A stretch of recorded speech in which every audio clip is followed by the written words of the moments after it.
Olá, tudo bem? Aqui quem está falando é a Milene Stephanie. Vai falar. Então, o que é o cerebelo?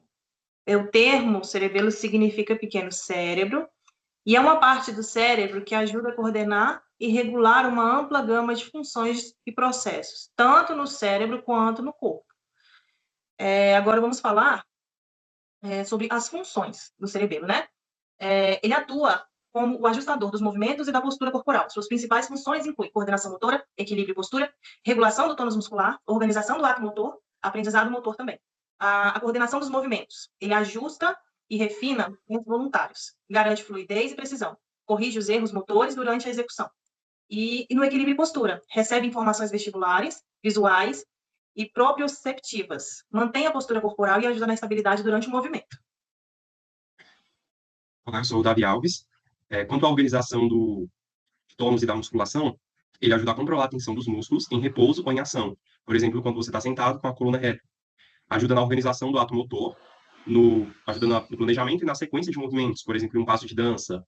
No aprendizado motor, para armazenar padrões de movimentos, permitindo aprender habilidades motoras, exemplo, em esporte ou na prática de instrumentos, e automatiza os movimentos que são aprendidos. As estruturas do cerebelo são...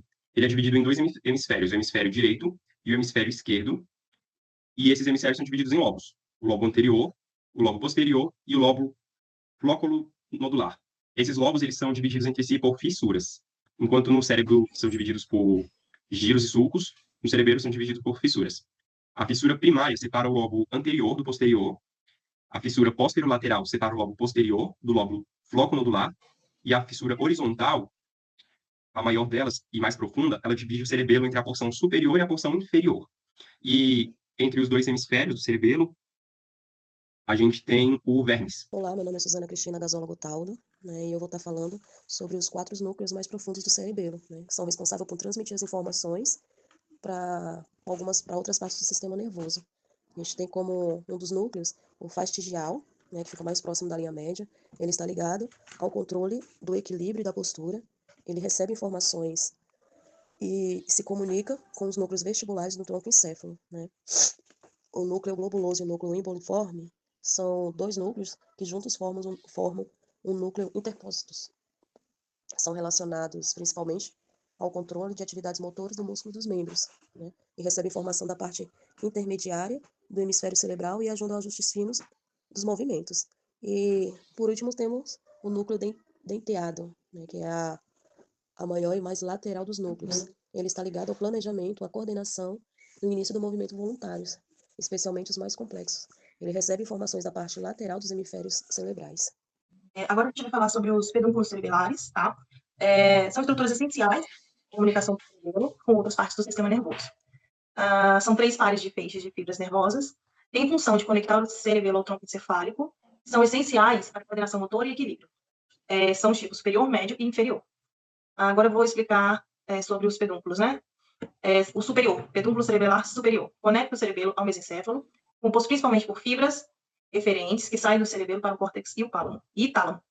Importante para controle e ajuste fino dos movimentos voluntários, ele possui algumas fibras aferentes, como as do trato espinocerebelar anterior. O pedúnculo cerebelar médio, o maior dos 3, ele liga o cerebelo à ponte. Ele é composto quase exclusivamente por fibras aferentes, que entram no cerebelo. Ele transporta informações do núcleo contínuo, trazendo dados do córtex cerebral sobre o planejamento de movimentos. É o caminho pelo qual o cérebro avisa o cerebelo sobre seus próximos movimentos. O pedúnculo cerebelar inferior, ele conecta o cerebelo ao bulbo. Ele possui fibras aferentes e eferentes, mas predominam as aferentes. Ele recebe informação sobre o equilíbrio, posição corporal e estado dos músculos da medula espinhal, núcleo vestibular e o líbano inferior. Ele é essencial para ajustes posturais e equilíbrio corporal. Então, concluindo, os pedúnculos cerebelares, eles conectam o cérebro ao sistema nervoso e garantem a coordenação dos movimentos.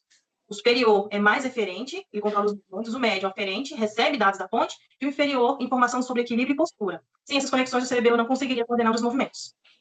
Boa noite, meu nome é Maiara Andrade Leal. Eu vou falar sobre o córtex cerebelar e as suas camadas. O córtex cerebelar possui 3 camadas. Uma camada externa, que liga os interneurônios e dendritos de Purkinje. A camada de Purkinje, que é a camada intermediária, únicas células referentes do córtex. E a camada granulosa, que é a camada repleta de células granulares internas. Boa noite, meu nome é Brenda de Souza, eu vou falar sobre as zonas funcionais do cerebelo.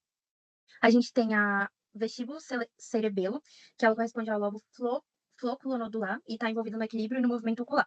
Aí tem a espinocerebelo, que ela corresponde ao vermes e à parte medial dos hemisférios, e ela controla a postura e a coordenação do tronco e dos membros. E tem o cérebro cerebelo, ou também pode ser chamada de ponto cerebelo, que é a parte lateral dos hemisférios, e ela coordena os movimentos voluntários finos e o planejamento motor, como está na representação aí do lado. Meu nome é Rosilene e irei falar sobre a estrutura menores. O verne é a parte central do cerebelo. E duas estruturas importantes deles são úvula e o nódulo. A úvula fica na porção posterior do vermes, próximo ao centro do cerebelo. Ela está relacionada principalmente ao controle do tônus muscular e da postura axilar, ou seja, da parte central do corpo. Atua em conjunto com outras partes do vermes e envia informação para o núcleo faringeal, que se comunica com o centro do tronco encefálico, responsável pela postura e pelo equilíbrio. Vou falar um pouco também sobre o nódulo. O nódulo é a porção mais inferior do vermes. Está conectado com o lobo flóculo-nodular, uma região do cerebelo especializada no equilíbrio e controle do movimento oculares. Ele trabalha em conjunto com o flóculos e com o núcleo vestibulares, sendo fundamental para o controle do equilíbrio corporal e da estabilidade do olhar, especialmente durante o movimento da nossa cabeça. Eu vou falar um pouco da importância para a vida de relação e desenvolvimento do cerebelo, desde a sua embriogênese até a sua evolução e desenvolvimento. O cerebelo ele está diretamente envolvido com as funções cognitivas e comportamentais, de aprendizagem motora e neuroplasticidade. Está também diretamente envolvido com a integração sensorial e corporal, participação também não motoras. O cerebelo, quando ele está bem desenvolvido, você consegue desenvolver bem as suas funções cognitivas, tanto motora, como linguagem, como emocional, entre outras.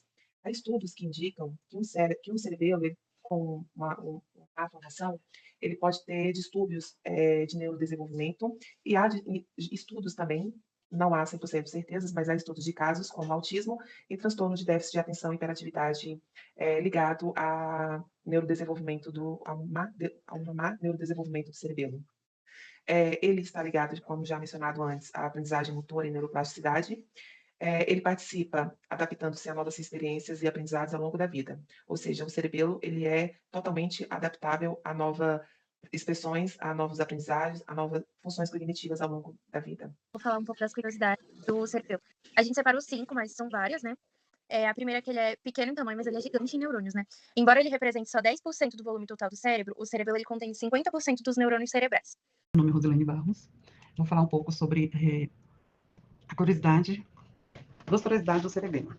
Uma sobre o álcool e outra sobre o tempo, né? O álcool, ele afeta diretamente o funcionamento do cérebro, do cerebelo, né? Causando perda de coordenação motora, desequilíbrio, e ele é responsável também pela aquela arrastada da nossa fala. É por isso que as pessoas embriagadas tropeçam, têm dificuldade para tocar o nariz, dificuldade para tocar o dedo, e andam em linhas tortas, né? Então, ele é responsável por isso, né?